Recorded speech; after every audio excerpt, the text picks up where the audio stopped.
Pourtant, quand on regarde un petit peu, on peut déjà avoir une première certitude. C'est que Philips ne joue pas le jeu. Philips dissimule des informations et se cache, du moins dans les procédures, derrière le secret des affaires. Pourquoi? Je ne sais pas.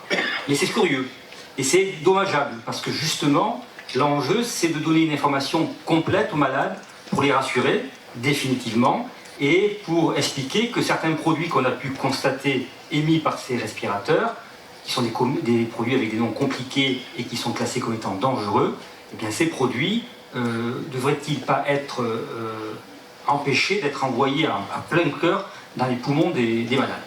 Alors je vous disais que j'ai un petit point d'histoire, c'est que j'ai été l'avocat dans le dossier Levothyrox. Pour ceux qui se souviennent, c'était le produit pour soigner la thyroïde. Et à l'époque, si vous vous souvenez bien, tous les grands professeurs de la Salpêtrière et d'ailleurs nous expliquaient mais il n'y a pas de problème. Scientifiquement, on vous le dit, nous on est sur le terrain, il n'y a pas de problème. Tout simplement, c'est dans la tête des malades qui sont des personnes qui souffrent d'effets nocebo, qui ont trop peur d'être malades, donc ça entraîne la maladie. Et puis, 2-3 ans après, on s'est aperçu qu'il y avait un problème scientifique. Un problème scientifique qui était connu dès l'origine par le fabricant du médicament. Mais il a fallu 2-3 ans pour y arriver. Alors évidemment, ce n'étaient pas les mêmes professeurs qui ont découvert ce problème scientifique.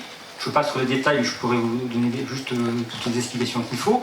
Ce sont des tiers indépendants qui sont allés refaire les études proposées par le fabricant pour justement vérifier que les études fournies étaient truquées.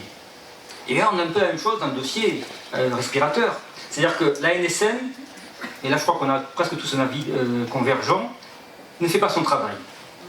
Elle ne fait pas une étude expertale. Elle fait confiance aux industriels, et parfois, elle se pose des questions, mais elle ne va pas jusqu'au bout du raisonnement.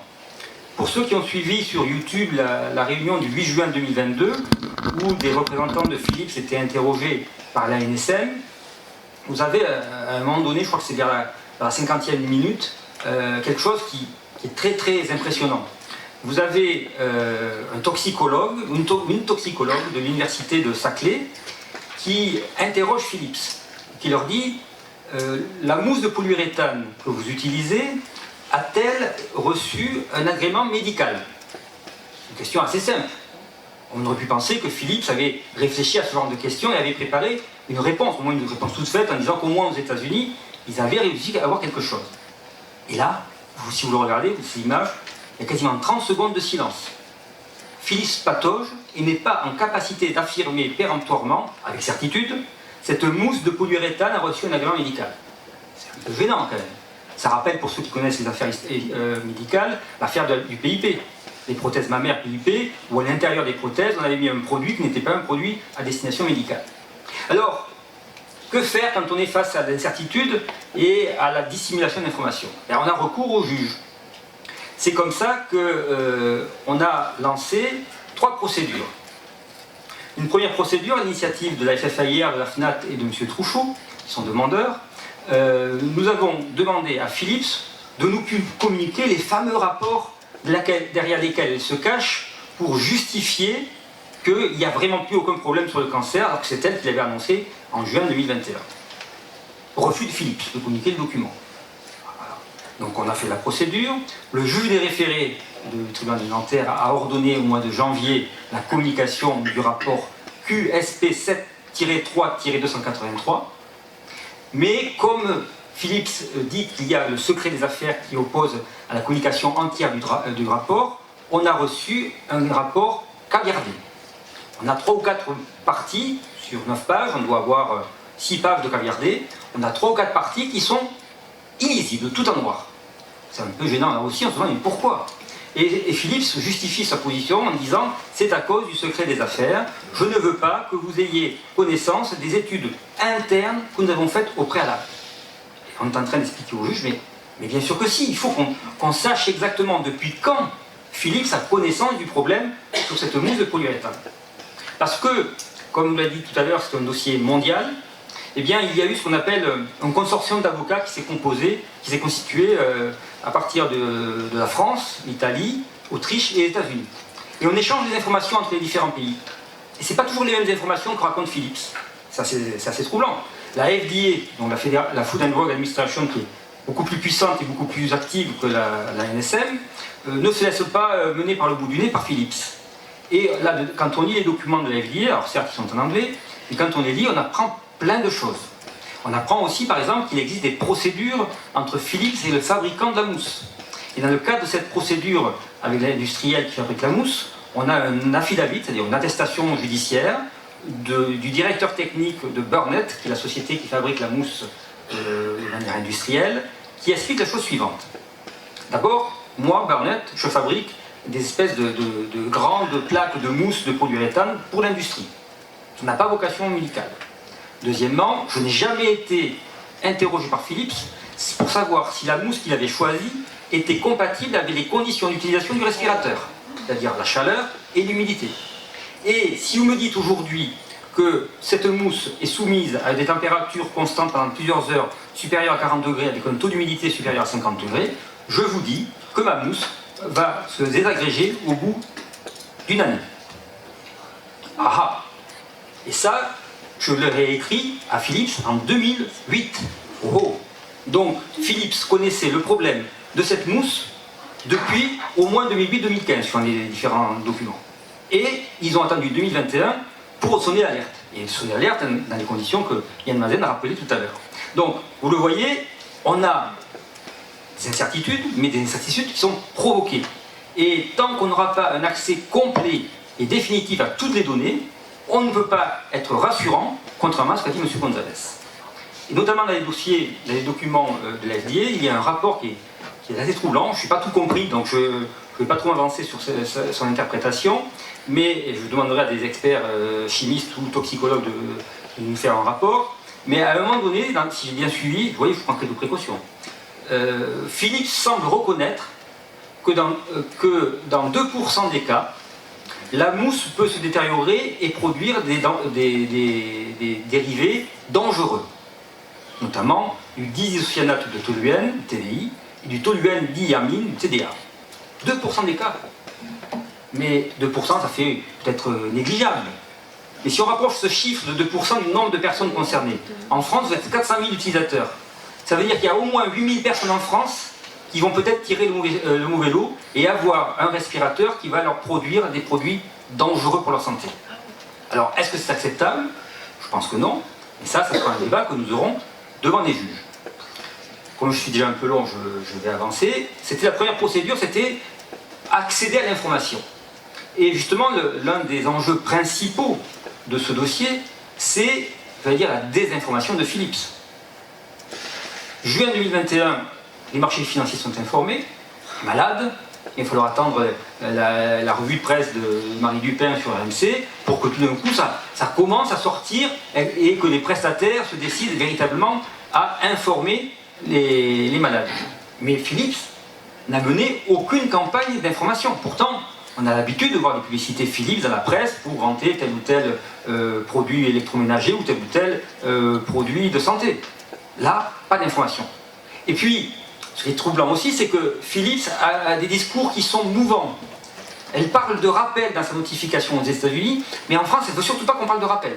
C'est pas un rappel, c'est juste une amélioration, ils ont un terme comme ça, amélioration du produit. Évidemment, en droit, ce n'est pas du tout la même chose. Mais ce qu'il faut retenir, c'est qu'à un niveau mondial, la direction de Philips a décidé de rappeler les produits.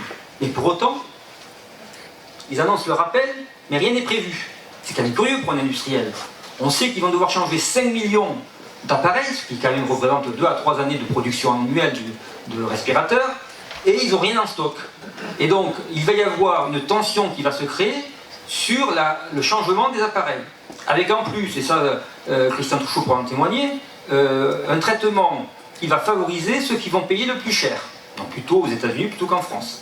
Donc on a un comportement de Philips qui est extrêmement irrespectueux vis-à-vis des malades, qu'il considère comme la partie congrue de l'opération, puisque de toute façon les malades ne décident rien, c'est le médecin qui décide s'ils ont besoin d'un appareil, qui fixe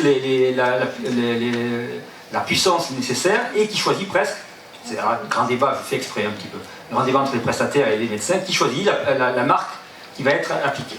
les malades, eux, ils subissent, ils consomment. Donc ça, c'est la procédure civile qui va bientôt être lancée et qui va être basée sur le défaut d'information imputable à Philips et qui va avoir pour objectif l'indemnisation de ce qu'on appelle le préjudice moral d'anxiété. Parce que ça a été dit tout à l'heure, quand les informations sont sorties, ça a été un peu la panique chez les malades. On leur dit que l'appareil qui est chargé de les soigner et de leur assurer souvent leur survie, qui était leur meilleur ami, disent-ils souvent, eh bien, il devient leur pire ennemi parce qu'il peut émettre des produits extrêmement nocifs pour la santé. Il y a à la fois les COV, les composés organiques volatiles, mais il y a aussi, semble-t-il, et ça, je n'ai pas d'informations très précises pour le moment, la taille des copeaux. On dit ça, ce copeau c'est bien trop gros, mais c'est un microgramme, donc c'est vraiment tout petit. Mais la taille des microplastiques qui sont propulsés par l'appareil dans les poumons. On peut, sans être médecin, on peut se dire que tiens, ces petits bouts de plastique dans les poumons n'ont rien à y faire, ils risquent d'irriter le poumon. De la même façon, et là je ne suis pas non plus ingénieur, je ne comprends pas qu'il n'y ait pas eu depuis le début, et ça on retrouve la question que posait tout à l'heure M. Mazin sur le défaut de contrôle ad initio par les autorités sanitaires, qu'il n'y ait pas eu une véritable contrôle de la qualité du produit. Pourquoi? Alors, je comprends qu'il faut mettre une mousse, quelque chose pour amortir le son. Et pourquoi faut-il que l'air traverse cette mousse et ensuite soit propulsé dans les poumons des malades? Ne pouvait-on pas mettre une protection à la mousse pour qu'elle soit retenue et que les copeaux évitent d'être aspirés par le système? Ou autre question, puisque Philips sait au moins depuis 2015 que sa mousse ne tient qu'une année, pourquoi ne pas avoir prévu tous les ans un système de remplacement de la mousse? Voilà, il y a encore des questions sur lesquelles il va falloir qu'ils nous répondent. Donc ça, c'est la procédure civile. Et puis, parce que c'est quand même une affaire qui est très grave, nous allons lancer prochainement, la plainte est en cours de rédaction, une plainte pénale. Nous allons viser 3 séries d'infractions. Première infraction, qui est la plus évidente, la plus facile à comprendre, c'est la tromperie. Philips a commercialisé un produit dont elle connaissait les vices en connaissance de cause, sans le dire aux utilisateurs, sans le dire aux médecins, et sans surtout le dire aux autorités de santé. Tromperie. Deuxième infraction, c'est ce qu'on appelle la mise en danger d'autrui. Depuis au moins 2015, aux États-Unis en tout cas, et tout remonté à Philips aux Pays-Bas pour centraliser les informations, Philips a connaissance que ces appareils peuvent être nuisibles pour la santé. Elle n'a rien fait, donc elle a contribué à mettre en danger la vie d'autrui. Et puis, il y aura une 3e infraction, peut-être une 4e, parce qu'on a quand même des personnes qui sont décédées et les familles sont très en colère parce qu'elles considèrent, à tort ou raison, je ne sais pas, ça les expertises le diront, que les décès sont imputables à l'appareil. La 3e infraction qu'on visera, c'est administration de substances nuisibles. Est-il admissible, et il y aura un débat scientifique à avoir, est-il admissible qu'un respirateur envoie dans les poumons des malades des produits classés comme cancérigènes, potentiellement cancérigènes, ou dangereux, ou irritants, alors que normalement l'appareil est fait pour aider à respirer et à soigner les personnes. Donc pour toutes ces infractions, on verra ensuite, il y aura certainement des débats, des expertises, des contre-expertises. On va partir pour 3 à 5 ans d'enquête judiciaire. Ce qu'il faut noter aussi, c'est que cette enquête, elle sera internationale, parce que ce qui est évident aussi, c'est que ce n'est pas qu'un dossier franco-français. Et je vais finir par une note un peu cynique, et qui fera la boucle avec Yann Mazin. Tout à l'heure, Yann vous disait, les premiers informés ont été de marché financier.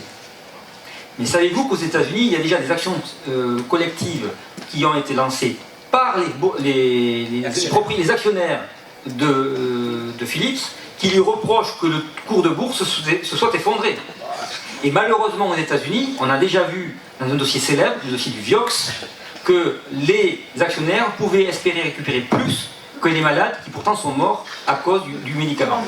Donc c'est un système américain. Heureusement, ça ne se verra pas en France, mais tout ça pour vous dire que nous avons les uns et les autres du pain sur la planche et surtout des débats qui, j'espère, seront de cette même qualité qu'aujourd'hui.